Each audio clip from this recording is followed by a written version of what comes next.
This channel does not promote any violent, harmful, or illegal activities. All content provided by this channel is meant for an educational purpose only.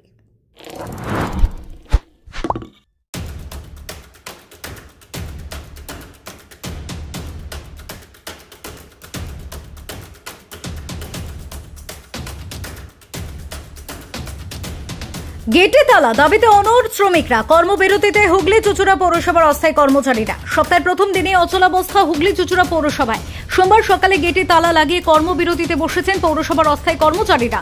তাদের দাবি দৈনিক মজুরি 100 টাকা বৃদ্ধি এবং 65 বছরের ঊর্ধ্বে কর্মীদের চাকরি চলে গেলে 5 লক্ষ টাকা এককালীন অনুদান দিতে হবে। এর আগে শনিবার পৌরসভায় বোর্ড মিটিং চলাকালীন এই দাবিগুলি নিয়ে উত্তেজনা তৈরি হয়। বিশাল পুলিশ বাহিনী মোতায়েন করে পরিস্থিতি নিয়ন্ত্রণে আনা হয়। শ্রমিকরা জানিয়েছিলেন তাদের দাবি না মানা হলে তারা আন্দোলনে নামবেন। মিটিংয়ে কোনো আশ্বাস না মেলায় আজ সকাল থেকে তারা গেট বন্ধ করে কর্মবিরতির ডাক দিয়েছেন। শ্রমিকদের স্পষ্ট বক্তব্য, আমাদের দাবিগুলি মানা না হলে এবং কর্তৃপক্ষ কোনো সিদ্ধান্ত না জানানো পর্যন্ত আমরা কর্মবিরতি চালিয়ে যাব। পরিস্থিতির উপর নজর রাখছে স্থানীয় প্রশাসন। Bureau report, Kolkata mirror.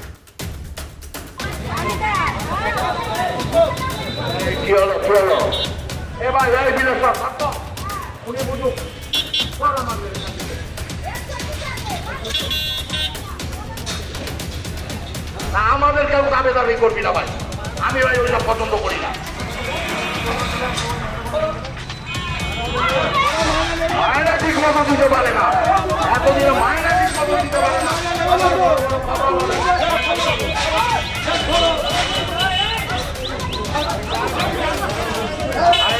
কপাল এক নিয়ে ঘটে চেয়ারম্যান টানছে আর লেবারে টানছে, দেখে যান এটা ছবি তুলুন ভাই। চেয়ারম্যান টানছে আর লেবার টানছে, ছবি তুলুন, ছবি তুলুন। একটা মহিলা তার সঙ্গে কি ব্যবহার করছে, হ্যাঁ আজকে দেখুন কি অবস্থা, কোথায় গিয়ে দাঁড়িয়েছে। কি হলো দাদা, পৌরসভায় কি যে ধর্মঘটটা ছিল উঠলো? ধর্মঘট আমাদের পশ্চিমবঙ্গে আমাদের মাননীয় মুখ্যমন্ত্রী ধর্মঘটের একদিনও বাংলা বন্ধ থেকে আরম্ভ করে কোনো কিছুর পক্ষ নয়। আর ট্রেড ইউনিয়ন অ্যাক্ট অনুযায়ী কাজ বন্ধ রেখে কোনো কর্তৃপক্ষের সাথে আলোচনা হয় না। এটা হচ্ছে ট্রেড ইউনিয়নের নিয়ম, কাজ চালু করে আলোচনা করতে হয়। প্রথম কথা, যারা এটা করছে তাদের রেজিস্ট্রেশন নাম্বার নেই, তাদের পৌরসভার অ্যাফিলিয়েশন নেই। এবং 3 হচ্ছে ধর্মঘট করতে হলে ভোটাভুটি করতে হয়। ট্রেড ইউনিয়ন অ্যাক্টের কথা বলছি, ভোটাভুটি করে সর্বাধিক লোক যদি বলে যে না ধর্মঘট করব, তাহলে করা যায় 1 মাসের নোটিশ দিয়ে ধর্মঘট করতে হয়। তা সবটাই বেআইনি এবং এটাকে বেআইনি করা হয়েছে। এবং যদি কোনো লোক কাজ না করে, আমরা এর আগে মানবিকতার কারণে 2 বার ওরা ধর্মঘট করেছিল, আমরা মায়না দিয়ে দিয়েছি। কিন্তু এবার আমরা বলে দিয়েছি যে তোমরা নো ওয়ার্ক নো পেতে কাজ করো, কাজ না করলে, কেননা এটা কোভিডের সময় আসছে, সামনে এই পরিস্থিতি আছে, সেই পরিস্থিতিতে কাজ না করলে পয়সা পাবে না। তার কারণ তোমরা কাজ করো নো ওয়ার্ক নো পেতে, কাজ করলে পয়সা পাবে, নাহলে পয়সা পাবে না। আর 1 নাগারে 6 দিন কামাই করলে তার জায়গায় অন্য লোক নিয়ে নেওয়া হবে। সেই কারণের জন্য এবং ওদের মায়না বাড়াবার দাবি। গতবার আমরা পৌরসভার দায়িত্বে আসার পর আমি 22 সালের সেপ্টেম্বর মাসে ওদের 650 টাকা প্রায় মায়না বাড়িয়েছি, 620 টাকা 31 মাস হলে। তা সেই মায়না বাড়ার পর একটা টার্ম শেষ হলো না আমাদের 5 বছরে, আবার মায়না বাড়াতে হবে। তা মায়না বাড়ি আমরা যদি মায়নাটা দিতে না পাই, আজকে আপনি যান 150 টাকা রোজ চাপদানিতে এবং অন্যান্য মিউনিসিপ্যালিটি আমাদের মতো 8,000 টাকা কেউ খুব কম পৌরসভা আছে মায়না পায়। হ্যাঁ, তা সেইটা দেওয়ার পরেও প্রতিদিন এসে মায়না বাড়াবার কথা বললে তবে না, মানুষের পরিষেবার বিষয়, মানুষের টাকা তো আমি ছেলে খেলা করতে পারি না। তা সেই কারণের জন্য এবং বলা হয়েছিল এর আগে যখন মুখ্যমন্ত্রী হস্তক্ষেপ করেছিলেন, গত সেপ্টেম্বরে করেছিল, তখন মুখ্যমন্ত্রী বলেছিলেন 60-এ রিটায়ারমেন্ট করান, সরকারি নিয়ম। 65 করলাম আমরা, যেহেতু এদের যারা ডেলি রোজে কাজ করে তাদের রিটায়ারমেন্টে কোনো পয়সা দেওয়ার কোনো ব্যাপার নেই, নো ওয়ার্ক নো পে। তবু আমরা 65 করলাম তাদের জন্য, যাতে কিছু পয়সা তারা আরো এক্সট্রা পেতে পারে। 65 করে আমরা বললাম রিটায়ারমেন্ট, সেটাও এখনো তারা মানতে রাজি নয় বা করাতে রাজি নয়। তো এভাবে তো আমৃত্যু তারা চাকরি করবে তো হতে পারে না, কোনো জায়গায়, কোনো পৃথিবীর কোথাও নেই। তা সেই সব এরা করতে চাইছে। আমার মনে হয় এগুলো অপ্রাসঙ্গিক ব্যাপার। তবুও আমরা তাদের বলেছি আলোচনা করব। আমরা একটা স্পোর্টসের আগের দিনই আলোচনা যে, এবং এখানে তারা আমরা যখন বেরোচ্ছি, আমরা তো অসভ্য ভাষায়, আমরা তো কেউ চোর নয়, আমরা তো কেউ অন্যায় করিনি, আমরা নির্বাচিত হয়ে এসেছি, এটা মনে রাখতে হবে। আর দুই হচ্ছে, আমরা কিন্তু এখনো ক্যাডার নামাইনি। সিপিএম এর সময় হলে ক্যাডার দিয়ে পিটিয়ে বার করে দিত, আমরা কিন্তু এসব করিনি। আমরা যেহেতু কর্মচারী, তাদের কথা ধৈর্য ধরে শুনেছি অসভ্যতা করা সত্ত্বেও। কিন্তু আমরা বলেছি, আমাদের বোর্ড মিটিংয়ে ঠিক হয়েছে, সেদিন 16 জন কাউন্সিলর আসেনি, আমাদের 16 জন কাউন্সিলর, ইও সাহেবের দায়িত্ব, ইও সাহেব এলে আলোচনা করে ডেট ঠিক হবে, কবে আলোচনা হবে, এবং আলোচনার পর অর্থনৈতিক অবস্থা বুঝিয়ে আমরা বলবো যে তাদের মায়না বাড়ানো যাবে কি যাবে না, বা যাই যদি কবে হবে। এবং পেনশন ইতিমধ্যে আমরা দিয়ে দিয়েছি, যেটা এ মাসেরটা দিয়ে দেওয়া হচ্ছে এবং পরের মাসেও হবে। কিন্তু এইটা আমরা কমিট করতে পারবো না যতক্ষণ না আমাদের অর্থনৈতিক, এই যে স্ট্রাইক দুদিক থেকে মানুষকে বিভ্রান্ত করা হচ্ছে। এক হচ্ছে কর্মচারীরা কাজ করতে আসবে না, বহু মানুষ ফিরে যাচ্ছেন কাজের জন্য এসে, এই রূপশ্রীর জন্য, কন্যাশ্রীর জন্য মানুষ আছেন, বসে আছেন সব। দুই হচ্ছে যে যদি কারখানায় গেটে এরকম চলতে থাকে, তাদের যদি শ্রমিক কর্মচারীদের সমর্থন থাকে, তাহলে তারা গেট বন্ধ করবে কেন? শ্রমিক কর্মচারীরা এমনিই আসবে না। গেট বন্ধ করে বাধা দিয়ে কখনো কর্মচারী আন্দোলন করা যায় না।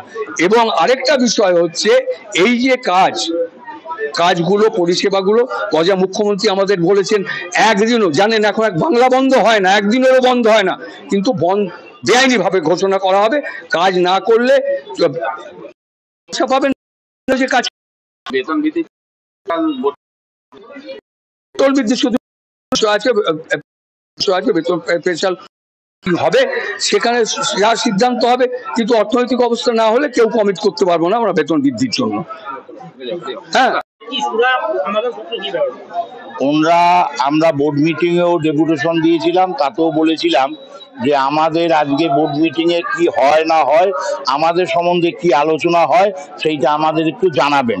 ওনারাও তাতে সবাই যারা কাউন্সিলর এবং চেয়ারম্যান বা সিআইসি ছিল, তারাও দাবি আমাদের ওই কথাটা মেনেছিল। তারাও বলেছিল যে হ্যাঁ আমরা তোমাদের জানাবো বোর্ড মিটিংয়ের পরে।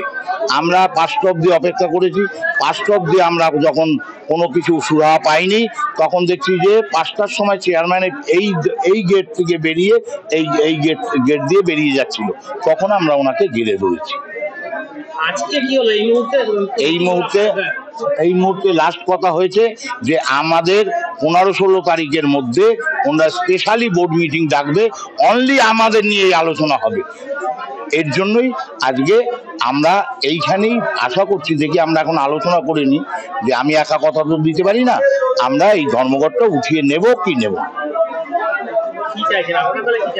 আমরা চাইছি যে আমাদের আলোচনাটা, আমি অন্তত আমার ব্যক্তিগত মত থেকে বলে, যখন চেয়ারম্যান এবং ভাইস চেয়ারম্যান ছিল, কাউন্সিলররা ছিল, তারপরে সিআইসিরা ছিল, তারা যখন কথা দিয়েছে যে 15-16 তারিখের মধ্যে আমাদের এটার একটা সুরাহা করবে, তার পরিপ্রেক্ষিতে আমরাও চাইছি যে ঠিক আছে, এতদিন অপেক্ষা করেছি, আর 15-16 দিন অপেক্ষা করে দেখি কি সুরাহা হয়। সেদিন কি শুধু ওই বেতন বৃদ্ধি নিয়ে আলোচনা হবে? বেতন বৃদ্ধি এবং 65 বছরের নিয়ে আলোচনা হবে। আজকে থেকে কি পরিষেবা পরিষ্কার হবে না কালকে থেকে? কালকে থেকে। আজকে আর এখন এই রোদ্রে কে করবে? পৌরসভা খোলা থাকবে? পৌরসভা খোলা থাকবে। পৌরসভা আজকেও খোলা আছে।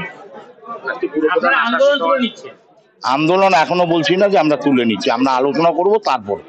আপনার মতে আন্দোলন তোলাটা আপাতত উচিত? আপনার মতে? হ্যাঁ, আমার মতে আন্দোলন তুলে নেওয়া উচিত, যেহেতু ওনাদের আমরা কথা দিয়েছি এবং 15-16 দিন, এতদিন অপেক্ষা করেছি, আর 15-16 দিন অপেক্ষা করতে পারবো। তৃণমূলের নতুন এখানে স্বীকৃত হয়েছে আর কি শ্রমিক সংগঠন, তারা যে ডেপুটেশন দিয়েছে তার থেকে আপনাদেরটা আলাদা। আপনি তৃণমূল করেন? আমিও তো তৃণমূল করি।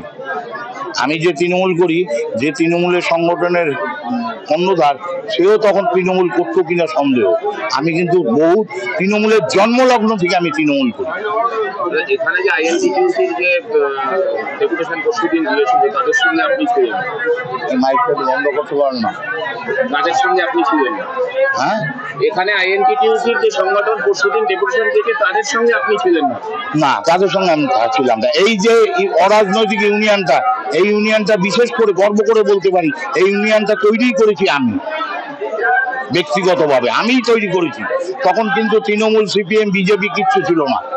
আমি সবাইকে নিয়ে, যেহেতু শ্রমিক সবারই পেটে খিদা আছে, সবাই মিলেই আমরা এইটা আন্দোলন করছিলাম। আমার পৌরসভা সম্বন্ধেই শুধু এইখানে যা আন্দোলন, পৌরসভার গেটের বাইরে যাব, আমি তৃণমূলের লোক, আমি তখন সিপিএম এর বুঝতে উদ্ধার করে দেবো। আজকে পৌরপ্রধানকে এইভাবে ঢুকতে হলো কেন? পৌরপ্রধানকে এইরকম ভাবে ঢুকতে হলো এর জন্য, যেহেতু উনি আমাদের সেদিন কথা দিয়ে কথা রাখেন, এর জন্যই এইরকম ভাবে ঢুকতে হলো। আপনারা কি বাধা দিয়েছিলেন? আমরা কোনো বাধা দিই, গেট বন্ধ ছিল, গেট দারোয়ানরা গেট খোলেনি ঠিক মতো। তারাও তো আমাদের ক্যাজুয়াল লেবার, আমার যদি 10 টাকা বাড়ে তারও তো 10 টাকা বাড়বে।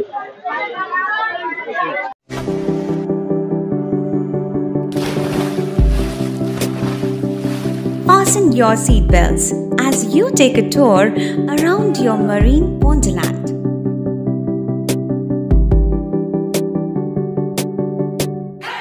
Spend a day at Aqua Marina and enjoy an array of water slides that give you butterflies in your tummy.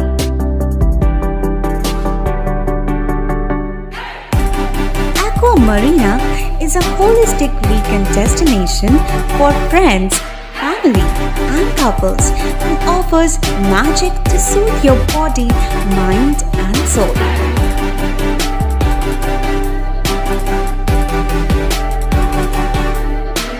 Aqua Marina, your customized magician.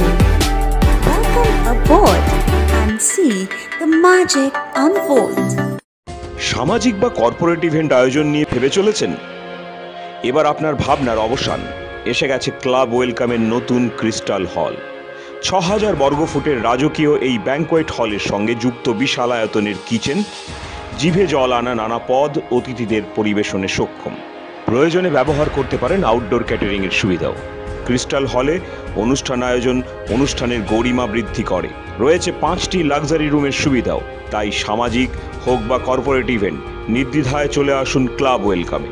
বুকিংয়ের জন্য যোগাযোগ 9147005547 অথবা 9163333080। Enjoy a weekend at Vedam, the paradise of peace. A home away from home.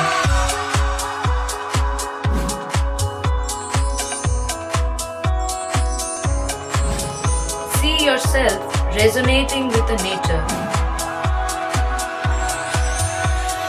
Vedam welcomes you to create your best memories.